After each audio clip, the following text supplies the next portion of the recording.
1 week before my master's thesis was due, the paper I had spent nearly a year writing, my brother Jake smashed my laptop, and my parents, Susan and Mark, laughed like it was nothing. Please stay with me while I tell you what really happened.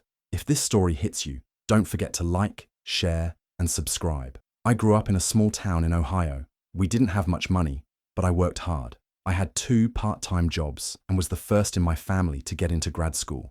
I didn't have extra cash for backup drives or fancy tech.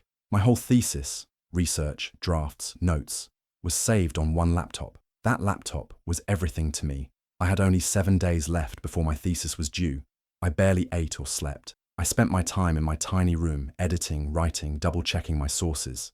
This wasn't just an assignment, it was my future. I knew I had one shot. Then came that night. Jake, my younger brother, barged into my room and asked me to drive him to a party. I told him no.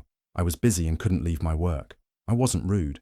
I just said I didn't have time. But Jake didn't take no well. He started yelling, saying I thought I was better than everyone. Then, without warning, he grabbed my laptop and slammed it onto the floor.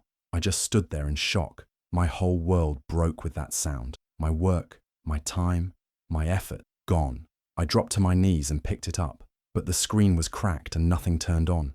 I called out for my parents, hoping they'd step in, but when they saw what happened, they actually laughed. Susan said, "Come on, it's just a laptop." Mark added, "You've always been too sensitive." No one yelled at Jake. No one helped me. That moment changed everything. I realized I didn't matter in that house. I was on my own. And as I sat there with my broken laptop, I promised myself I wouldn't let this be the end. They might have laughed then, but they weren't going to laugh for long. I sat there on the floor, holding the broken laptop in my hands. It didn't look real. The screen was cracked all over, the keyboard was bent, and a piece of plastic was hanging off the side. My hands were shaking. I kept pressing the power button, hoping it would turn on, but nothing happened. My eyes started to sting, but I didn't cry right away. It felt like something inside me had snapped. I had worked so hard, and now it was all gone in seconds. I wanted to scream. I wanted someone to understand how big this was for me. I thought maybe my parents would finally take my side. Maybe they would realize how unfair it was. I called out for them. My mum, Susan, walked in first. She looked at the laptop, then at me, and just raised her eyebrows. "Well," she said, "should have saved it somewhere else." My dad, Mark, followed her in and laughed a little. "Accidents happen," he said, like this was no big deal. Jake stood behind them, smiling like he had done something clever. There was no apology. No one asked me if I was okay. No one even got mad at Jake. They looked at me like I was making a scene over something silly. I sat there thinking, is this really happening? Then my mum added, "You always take things so seriously. Your brother didn't mean it." That sentence hit me harder than anything else. It was like nothing I did mattered. Jake could do anything and they would find a way to defend him. I had seen it before, but this time it felt worse. I was trying to build a future, and he had crushed it, and they acted like it was just another normal day. I got up slowly and carried the laptop to my desk. I didn't know what to do. I didn't have any backups. I didn't have anyone to help. My dad told me to stop pouting. My mum asked if I could just retype it. I looked at her, wondering if she even knew what a thesis was. I realized she didn't. That night, I sat on my bed and stared at the wall. I could hear Jake in the other room, laughing on the phone with his friends. He was fine. He didn't care. He never had to face any real consequences. My parents always gave him a free pass, no matter what he did. And me, I was just the one who studied too much, worked too hard, and took things too seriously. In that moment, I understood the truth. I was completely alone in that house. Not just alone with my thoughts, but truly alone in my struggle. And no one was coming to help me. The next morning, I woke up with swollen eyes and a heavy heart. I knew no one was going to help me. I had no laptop, no backup, and barely any time. But giving up wasn't an option. I had come too far to let it end like this. I opened my drawer and looked at what little money I had. It wasn't much. I took a deep breath and started making a plan. I went through my room and picked out the few things I could sell. An old bracelet my aunt gave me, a second-hand tablet I used for reading, even my winter coat. I walked to the pawn shop and traded them in for whatever cash I could get. It wasn't a lot, but it was something. I skipped lunch and dinner that day. Food could wait. Time couldn't. I went to the university office and explained what had happened. I asked for an extension. At first, they didn't want to hear it, but I kept asking, showing them the broken laptop, my old drafts and emails. After a long wait, they finally gave me a short extension. Not much, but enough to try. I spent my days at the library and nights in the campus computer lab. I didn't go home unless I had to.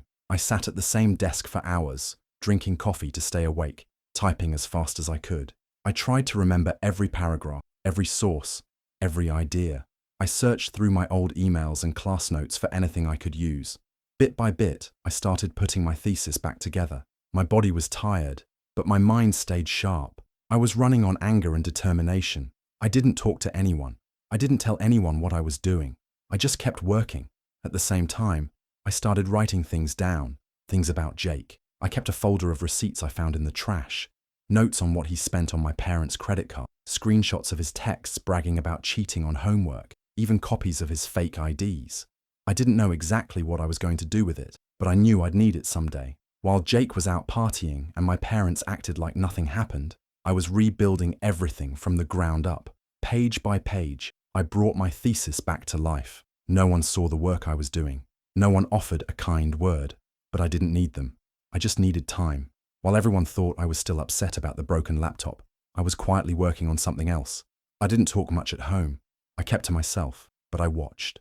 I listened. I waited. Every time Jake left a mess behind or said something careless, I paid attention. I began saving proof of everything. I found old credit card bills that didn't belong to him, but he had used them anyway. My mum and dad never looked at the charges closely, so he got away with it. I made copies and saved screenshots. I found one of his fake IDs hidden in a drawer, took pictures, and put it back where it was. No one noticed. Then one night, I saw something that made me stop cold. Jake had a printed paper sitting on the kitchen table. It looked like a school essay, but the words sounded familiar. I searched a few sentences online and found the exact same paper on a free website. He didn't even change anything. It was word for word copied. He had signed his name and turned it in as his own work. That's when I knew what I had to do. I didn't care about getting back at him just to feel better. I wanted him to face the truth for once. I made a folder with everything I had: credit card use, fake ID photos, screenshots, and now the copied essay. I checked the college website, found the contact for his dean, and asked for a private meeting. I didn't tell anyone.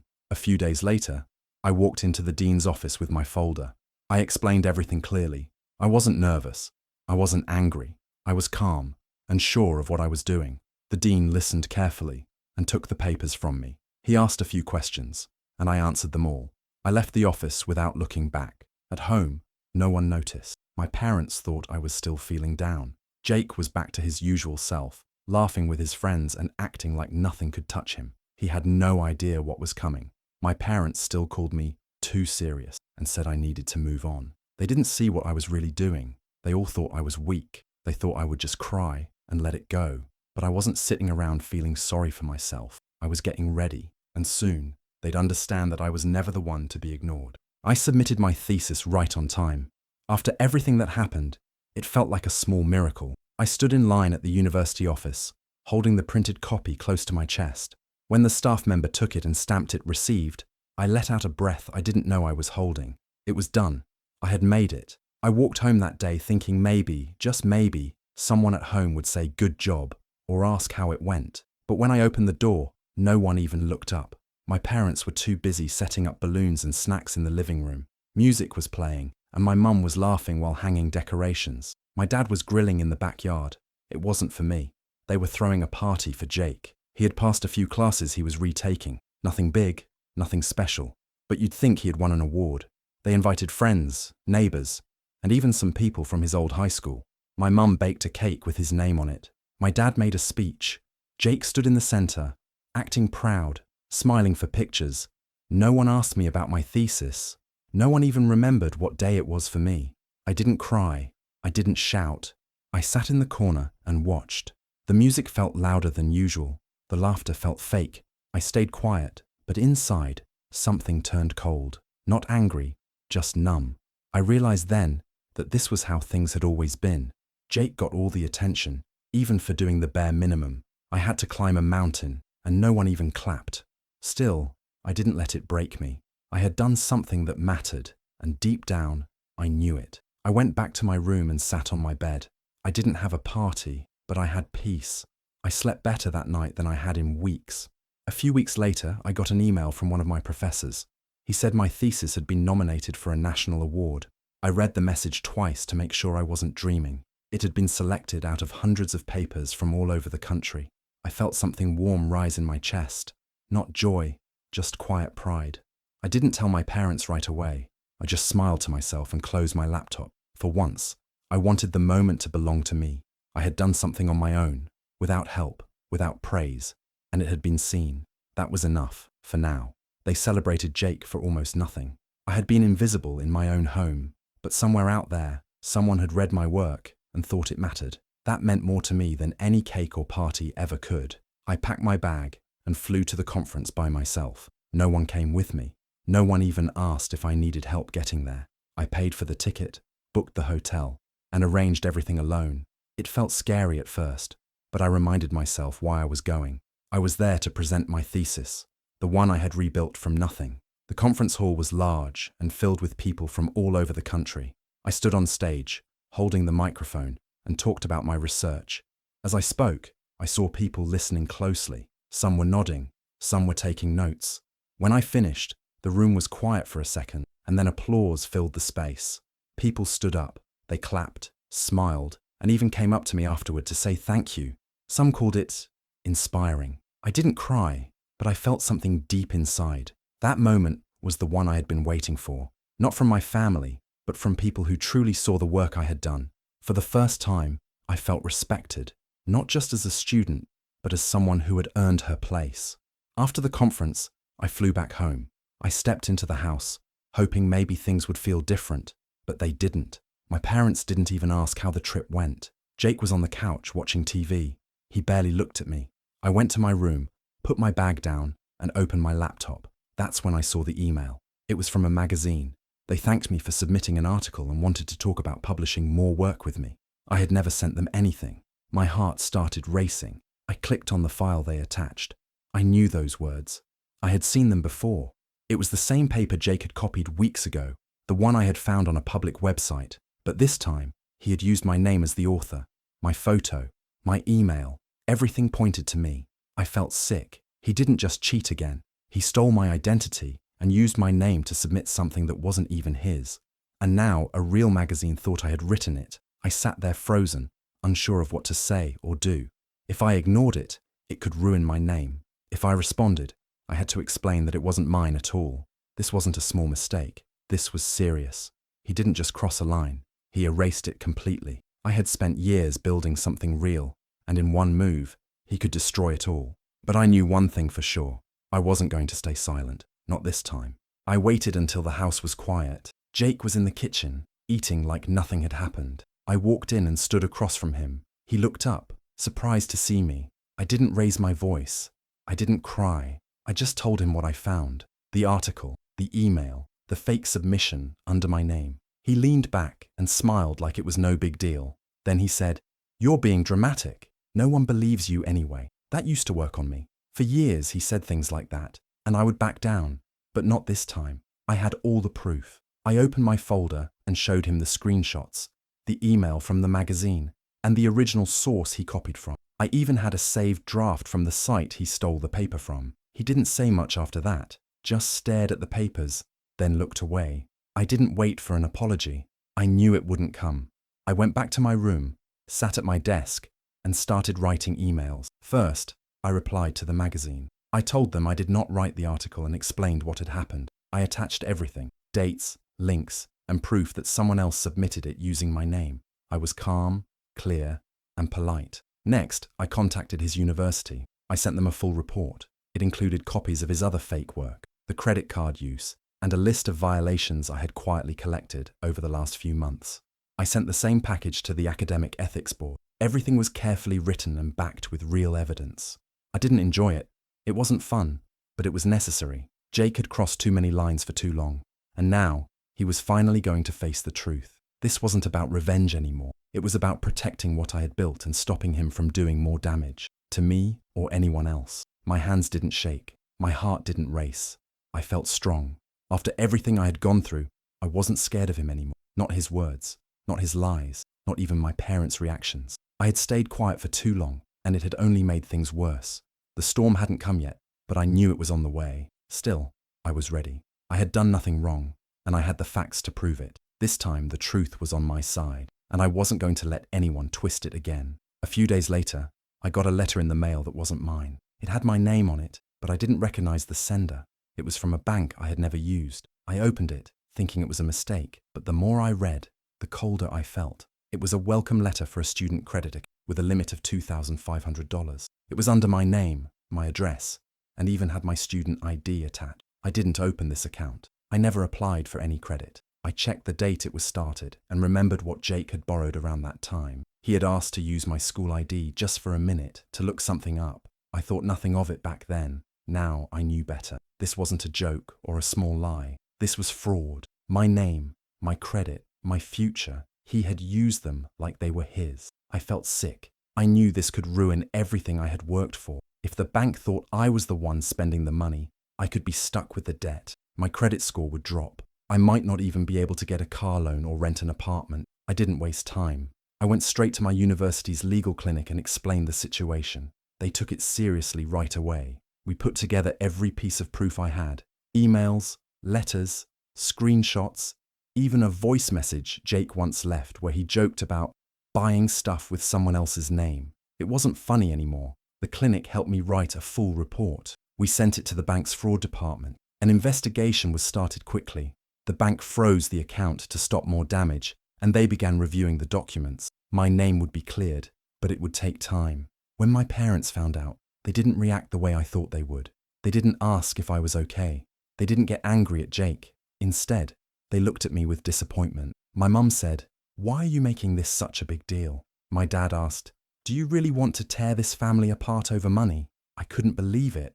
It wasn't just about money. It was about trust, about identity, about doing what was right. I looked at them, but I didn't explain anymore. I didn't argue. If they still couldn't see what was wrong, nothing I said would matter. Jake had crossed a line that couldn't be ignored, and if they wanted to cover it up or pretend it didn't happen, that was their choice. But I wasn't going to let silence protect him again. This time, I was standing my ground, no matter who didn't like it. The court date finally came. I woke up early and got dressed in simple clothes. I looked through my folder one last time. Inside were copies of everything: emails, bank letters, credit reports, receipts, and notes from the legal clinic. I had gone over it all so many times that I knew every detail by heart. I wasn't nervous. I was ready. When I entered the courtroom, Jake was already there. He looked smaller than usual, sitting next to his lawyer. My parents sat behind him, whispering to each other. They didn't even look at me. That was fine. I wasn't here for them. The judge asked questions, and I answered clearly. I explained what happened, step by step. I didn't add anything extra, just the truth. The bank's report backed me up. The university had sent a statement too. Everything matched. I didn't need to make a speech. The facts spoke for themselves. Jake's lawyer tried to change the story. They said he was under mental stress and didn't mean to cause harm. They claimed he was struggling and made mistakes out of confusion. My parents nodded along, as if that explained everything. Then they turned it around on me. They said I should have talked to the family first, not taken it to court. My mum said I had betrayed them by not keeping things private. My dad looked at me and asked, "Was this really necessary?" I didn't answer them. I spoke to the judge instead. I calmly asked for $75,000. That was the total damage.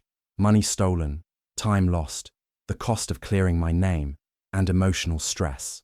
It wasn't just about the money. It was about everything I had to carry while no one believed me. The judge looked through the papers. After a long pause, he ruled in my favor. Jake's accounts would be frozen, and the court would help collect what he owed me. I didn't smile. I didn't feel joy. I just felt peace. As we were leaving, my parents pulled me aside. My mum quietly asked if we could settle this privately and forget the rest. She said they could give me something if I just dropped it. My dad looked tired and said, "Let's fix this as a family." I didn't say yes or no. I just looked at them, then walked away. My silence said more than anything I could have explained. They had years to stand by me, and they chose not to. Now that it hurt them, they wanted peace. But I had already found mine, in the truth, in the courtroom, and in the fact that I had stood up for myself when no one else would. Months passed, and life slowly became better. I got a new job at a place that respected my work. The people around me listened when I spoke, and for the first time, I felt seen. My days were quiet, my nights peaceful. I no longer felt like I had to fight for space or prove my worth. One day, an email popped up from a journalist. She had followed the court case and wanted to hear my side. I thought about it and then said yes. We met, talked, and she wrote the story with care and honesty. When it was published, it spread fast. People everywhere read it and shared it. Strangers sent kind messages. Some shared their own stories. But the part that made it hit hard was that everyone finally saw the truth. My family's reputation, the image they worked so hard to protect, was broken. Not because I spoke, but because of what they chose to ignore for so long. Later, I bought a small estate outside the city. It used to be the same place where my family held reunions when we were younger. It felt strange owning it, but also right. One day, a request came in. Someone wanted to book it for an event. It was my parents. They didn't know I was the new owner. I declined the request politely, but they showed up anyway, standing outside the gate. I walked over calmly. They looked shocked when they saw me. My mother tried to speak, but I stopped her. I looked at them and said, "You knew it was me. You just never thought I'd be standing on the other side of the gate, holding the keys." Then I turned and walked away. Do you think I did the right thing by walking away from my family and finally standing up for myself? Or do you think I should have forgiven them and given them another chance? Let me know what you think in the comments. I'd really love to hear your thoughts. And if you want more stories like mine, don't forget to subscribe and hit the notification bell so you never miss out.